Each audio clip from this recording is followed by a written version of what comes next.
মা তোর কি হইছে? আব্বা, আমার কেমন জানি লাগতেছে। হাঁসের ডিম আর মাশরুম খায়া মাথা ঘুরতেছে। কে দিছিলি এই হাঁসের ডিম আর মাশরুম? আমার মাইয়ার এই অবস্থা যে করছে তারে আমি মাটির তলে পুঁতা ফেলমু। বাবা গো, জঙ্গল থেকে এক মাশরুম বুড়া আইসা দিয়া গেছিল।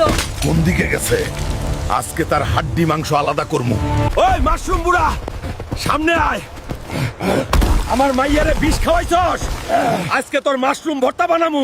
এত চিল্লাস কেন? আমার রাজত্বে আইসা আমারে ভয় দেখাস? আমার মাইয়ার এই দশা কেন করলি? তাড়াতাড়ি সুস্থ করার মন্ত্র বল। আমার মাশরুম খাইলে সবাই হাঁসের মতো খুব সুন্দর হয়। সুন্দর? তোর সুন্দরের গুষ্টি কিলাই। জলদি ভালো করার মন্ত্র ক, নাইলে তোর 12টা বাজামু। আর মারিস না। এই নে নীল মাশরুম, এইটা ছোঁয়াইলেই তোর মাইয়া ভালো হবে। কেমন লাগলো?